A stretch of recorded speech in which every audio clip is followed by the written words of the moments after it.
Deerslayer had some theoretical knowledge of frontier warfare, though he had never yet been called on to raise his hand in anger against a fellow creature. He saw that Hurry did not overrate the strength of this position in a military point of view, since it would not be easy to attack it without exposing the assailants to the fire of the besieged. A good deal of art had also been manifested in the disposition of the timber of which the building was constructed, and which afforded a protection much greater than was usual to the ordinary log cabins of the frontier. The sides and ends were composed of the trunks of large pines, cut above 9 feet long, and placed upright instead of being laid horizontally, as was the practice of the country. These logs were squared on 3 sides, and had large tenons on each end.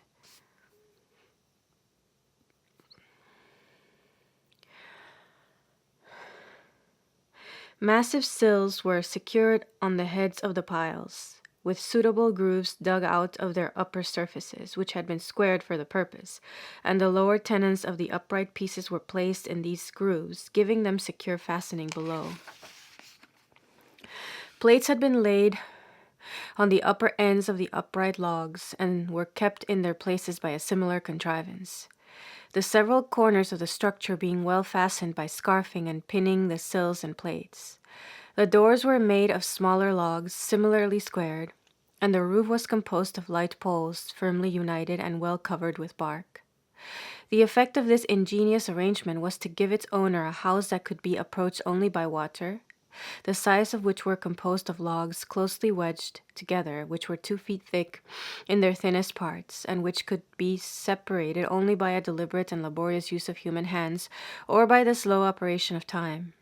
The outer surface of the building was rude and uneven, the logs being of unequal sizes, but the squared surfaces within gave both the sides and the door as uniform an appearance as was desired, either for use or show. The chimney was not the least singular portion of the castle, as Hurry made his companion observe, while he explained the process by which it had been made. The material was a stiff clay, properly worked, which had been put together in a mold of sticks, and suffered to harden a foot or 2 at a time, commencing at the bottom. When the entire chimney had thus been raised and had been properly bound in with outward props, a brisk fire was kindled and kept going until it was burned to something like a brick red. This had not been an easy operation, nor had it succeeded entirely, but by dint of filling the cracks with fresh clay, a safe fireplace and chimney had been obtained in the end. This part of the work stood on the log door, secured beneath by an extra pile. There were a few other peculiarities about this dwelling, which will better appear in the course of the narrative.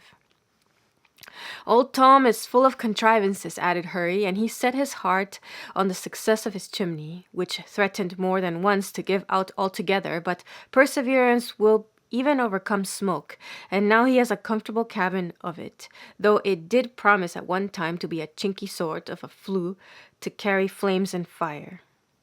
You seem to know the whole history of the castle, Hurry, chimney and sides, said Deerslayer, smiling. Is love so overcoming that it causes a man to study the story of his sweetheart's habitation?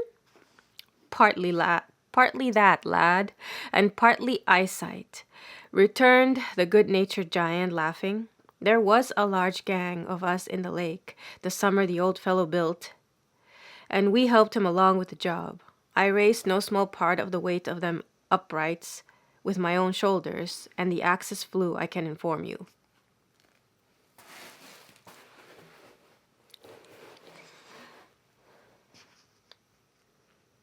Master Natty, while we were being it among the and the axes flew, I can inform you, Master Natty, while we were being it among the trees ashore. The old devil is no way stingy about food, and as we had often eat at his hearth, we thought we would just house him comfortably afore we went to Albany with our skins. Yes, many is the meal I've swallowed in Tom's in Tom Hutter's cabins, and Hetty, though so weak in the way of wits, has a wonderful particular way about a frying pan or a gridiron. While the parties were thus discoursing, the canoe had been gradually drawing nearer to the castle, and was now so close as to require but a single stroke of a paddle to reach the landing. This was at a floored platform in front of the entrance that might have been some 20 feet square. Old Tom calls this sort of a wharf his dooryard, observed Hurry as he fastened the canoe after he and his companion had left it. And the gallants from the forts have named it the castle court, though what a court can have to do here is more than I can tell you, seeing that there is no law. 'Tis as I supposed, not a soul within, but the whole family's off on a voyage of discovery.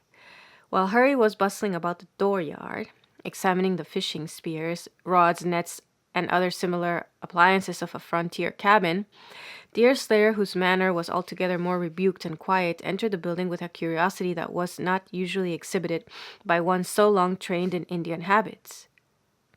The interior of the castle was as faultlessly neat as its exterior was novel. The entire space, some 20 feet by 40, was subdivided into several small sleeping rooms, the apartment into which he first entered serving equally for the ordinary uses of its inmates and for a kitchen. The furniture was of the strange mixture that it is not uncommon to find in the remotely situated log tenements of the interior.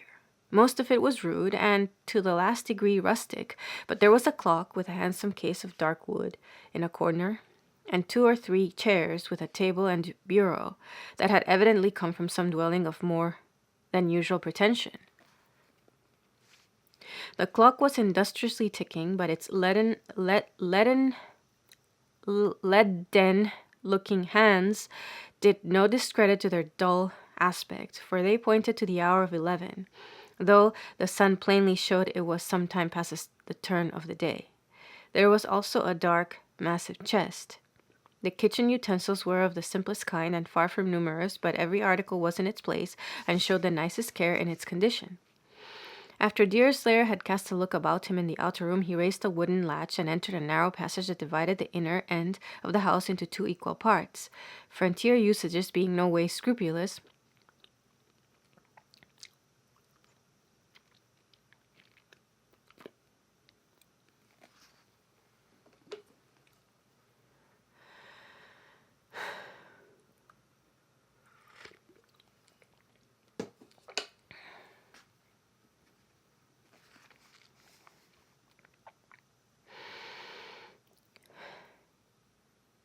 and his curiosity being strongly excited, the young man now opened the door and found himself in a bedroom. A single glance sufficed to show that the apartment belonged to females.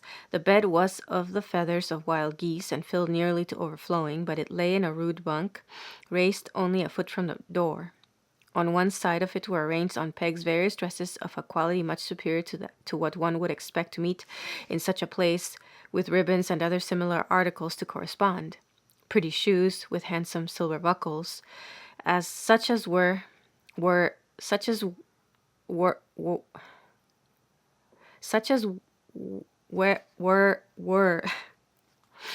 pretty shoes with handsome silver buckles, such as were then worn by females in easy circumstances, were not wanting, and no less than 6 fans of gay colors were placed half open in a way to catch the eye by their conceits and hues. Even the pillow on this side of the bed was covered with finer linen than its companion, and it was ornamented with a small ruffle. A cap, coquettishly decorated with ribbons, hung above it, and a pair of long gloves, such as were rarely used in those days by persons of the laboring classes, were pinned ostentatiously to it, as if with an intention to exhibit them there, if they could not be shown on the owner's arms. All this Deerslayer saw and noted with a degree of minuteness that would have done credit to the habitual observation of his friends, the Delawares.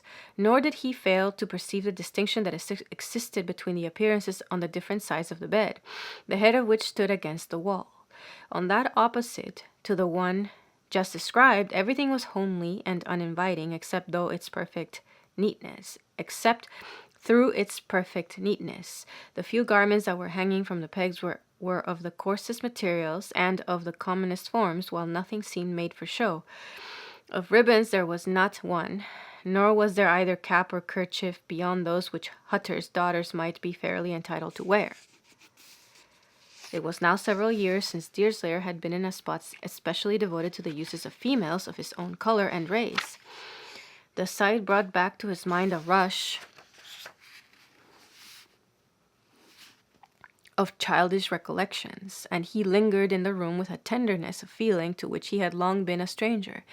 He bethought him of his mother, whose homely vestments he remembered to have seen hanging on pegs like those which he felt must belong to Hetty Hutter. And he bethought himself of a sister whose incipient and native taste for finery had exhibited itself somewhat in the manner of that of Judith, though necessarily in a less degree. These little resemblances opened a long-hidden vein of sensations, and as he quitted the room it was with a saddened mien. He looked no further, but returned slowly and thoughtfully towards the dooryard.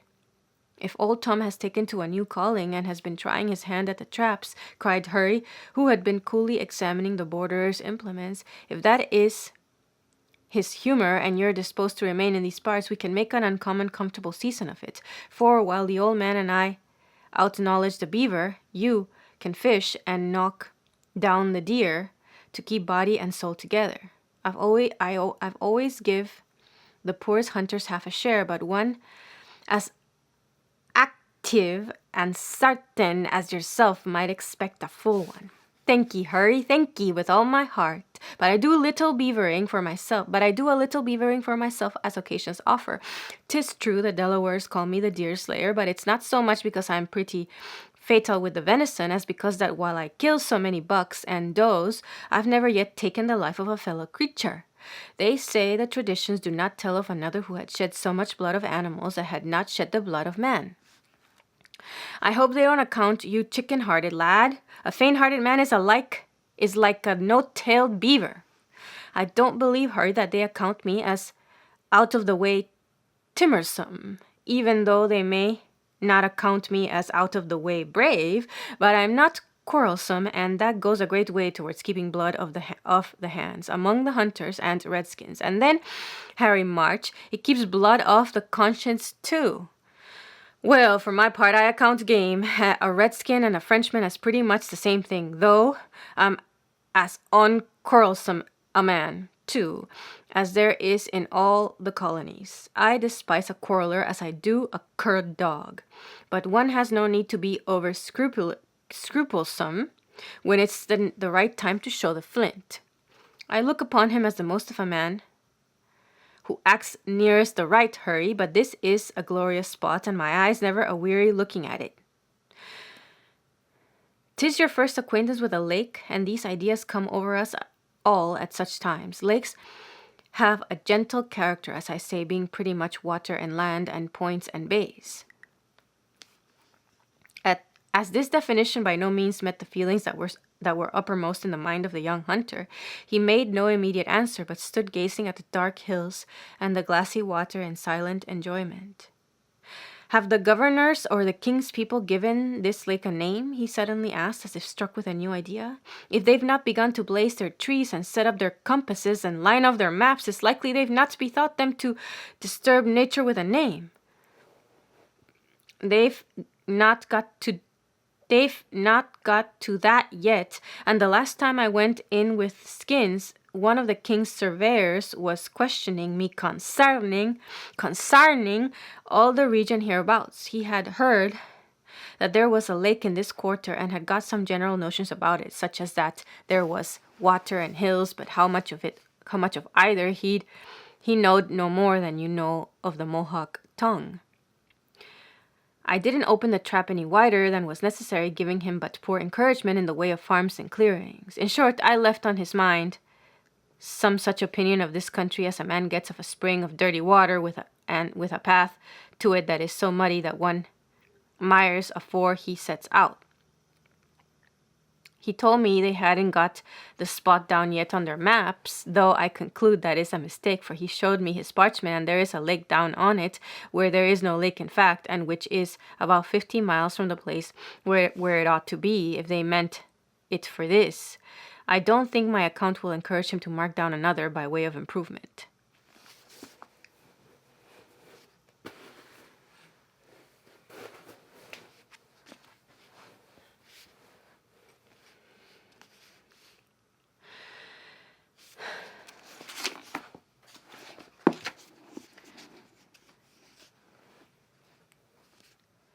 Here Hurry laughed heartily, such tricks being particularly grateful to a set of men who dreaded the approaches of civilization as a curtailment of their own lawless empire.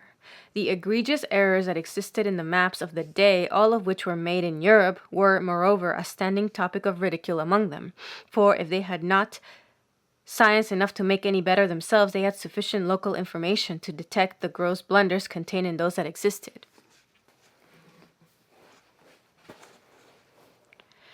Anyone who will take the trouble to compare these unanswerable evidences of the topographical skill of our fathers a century since with the more accurate sketches of our own time will at once perceive that the men of the woods had a sufficient justification for all their criticism on this branch of the skill of the colonial governments,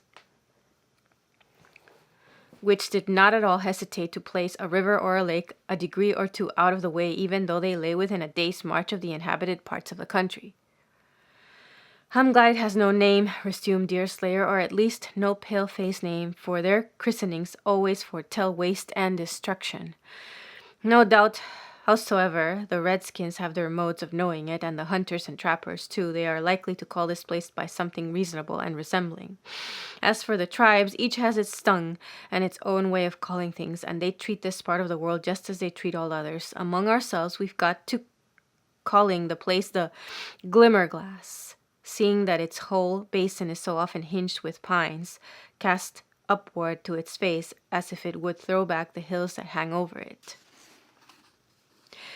There is an outlet, I know, for all lakes of outlets, and the rock at which I am to meet Chingachgook stands near an outlet. Has that no colony name yet?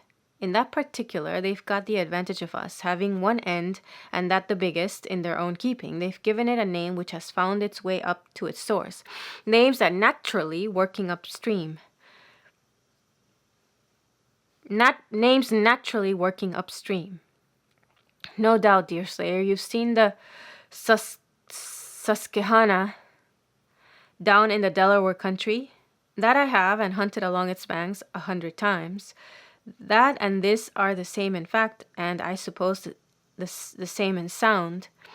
I am glad they've been compelled to keep the red men's name, for it would be too hard to rob them of both land and name. Deerslayer made no answer, but he stood leaning on his rifle, gazing at the view which so much delighted him. The reader is not to suppose, however, that it was the picturesque alone which so strongly attracted his attention. The spot was very lovely of a truth, and it was then seen in one of its most favorable moments, the surface of the lake being as smooth as glass and as limpid as pure air, throwing back the mountains, clothed in dark pines, along the whole of its eastern boundary, the points thrusting forward their trees even to nearly horizontal lines, while the bays were seen glittering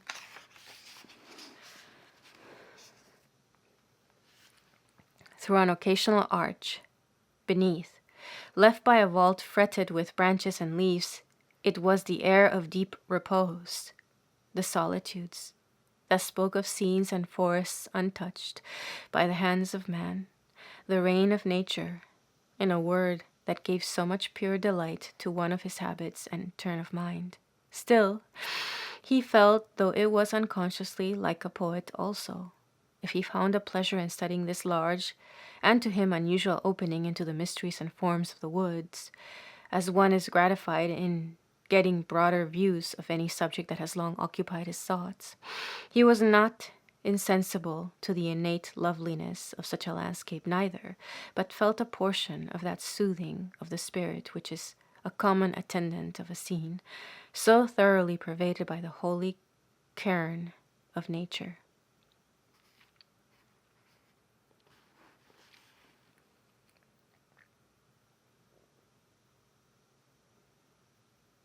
Come, shall we go and kill us venison? And yet it irks me, the poor dappled foals, being native burghers of this desert city, should in their own confines with forked heads have their round haunches gored?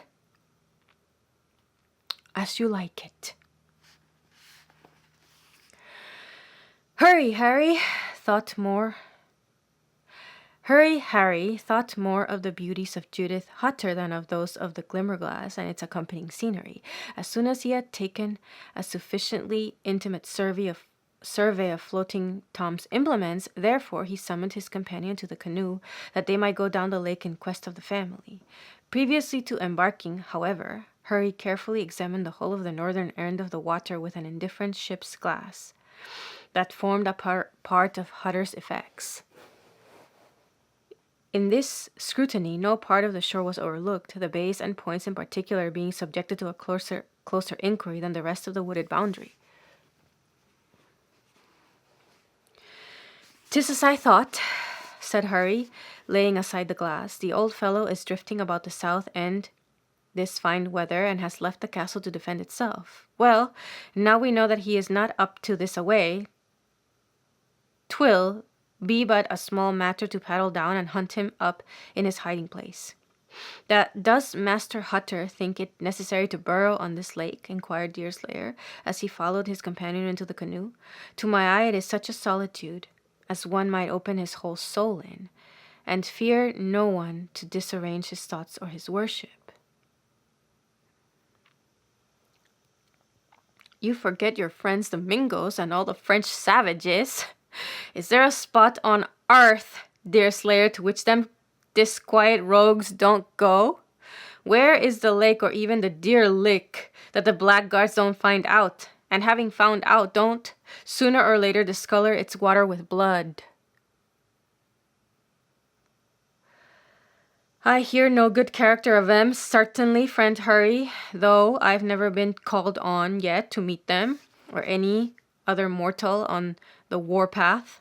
I dare to say that such a lovely spot as this would not be likely to be overlooked by such plunderers, for, though I've not been in the way of quarreling with them tribes myself, the Delawares give me such an account of 'em that I've pretty much set 'em down in my own mind as thorough miscreants.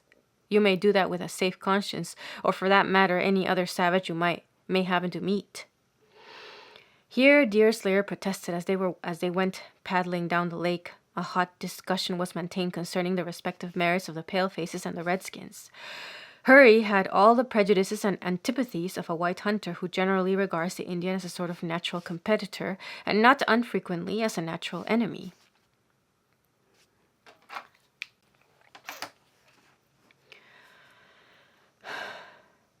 As a matter of course, he was loud, clamorous, dogmatical, and not very argumentative. Deerslayer, on the other hand, manifested a very different temper, proving by the moderation of his language, the fairness of his views, and the simplicity of his distinctions, that he possessed every disposition to hear reason, a strong, innate desire to do justice, and an ingenuousness that was singularly indisposed to have recourse to sophism, to maintain an argument, or to defend a prejudice.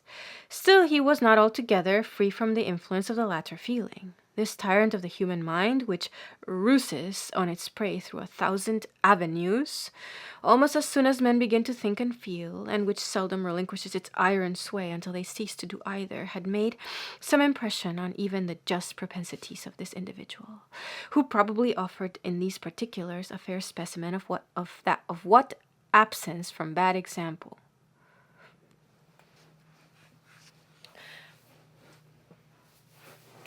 The want of temptation to go wrong, and native good feelings can render youth. "You will allow, Deerslayer, that a Mingo is more than half devil," cried Hurry, following up the discussion with an animation that touched closely on ferocity. Though you want to over-persuade me that the Delaware tribe is pretty much made up of angels, now I gainsay that proposal concerning white men even. All white men are not faultless, and therefore all Indians can't be faultless. And so your argument is out of the elbow in the start.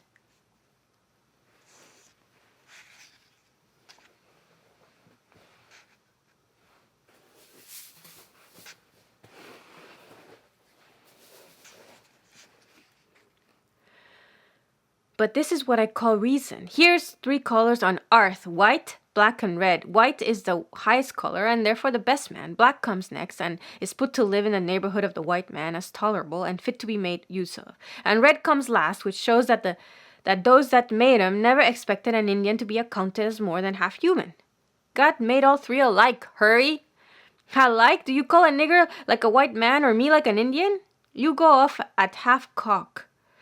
And don't hear me out. God made us all white, black, and red, and no doubt had his own wise intentions in coloring us differently. Still, he made us, in the main, much the same in feeling, though I'll not deny that he gave each race its gifts. A white man's gifts are Christianized, while a redskin's are more for the wilderness. Thus, it would be a great offense for a white man to scalp the dead, whereas it's a signal virtue in an Indian. Then again, a white man cannot ambush women and children in war, while a redskin may. 'Tis cruel work, I'll allow, but for them it's lawful work, while for us it would be grievous work. That depends on your enemy. As for scalping or even skinning a savage, I look upon them pretty much the same as cutting off the ears of wolves for the bounty, or stripping a bear of its hide. And then you're out significantly as to taking the poll of a redskin in hand, seeing that the very colony has offered a bounty for the job, all the same as it pays for wolves' ears and crows' heads. Aye, and a bad business it is, Hurry. Even the Indians themselves cry shame on it. Seeing it's again a white man's gifts. I do not pretend that all that white men do is properly Christianized and according to the lights given them, for then they would be what they ought to be, which we know they are not. But I will maintain that tradition and use and color and laws make such a difference in races as to amount to gifts. I do not deny that there are tribes among the Indians that are naturally perverse and wicked, as there are nations among the whites. Now I account the Mingos as belonging to the first, and the Frenchers in the Canadas into the last. In a state of lawful warfare such as we have lately got into, it is a duty to keep down all compassionate feelings so far as life goes. Again, either. But when it comes to scalps, it's a very different matter. Just hearken to reason, if you please, dear Slayer, and tell me if the colony can make an unlawful law. It's an unlawful law more again nature than scalping a savage. A law can no more be unlawful than truth can be a lie. That sounds reasonable, but it has a most unreasonable bearing. Hurry, laws don't all come from the same quarter. God has given us His'n, and some come from the colony, and others come from the king and parliament. When the colony's laws, or even the king's laws, run against the laws of God, they get to be unlawful and ought not to be obeyed. I hold to a white man's respecting white laws so long as they do not cross the track of a law coming from a higher authority. And for a red man to obey his own redskin usages under the same privilege. But is useless talking, as each man will think for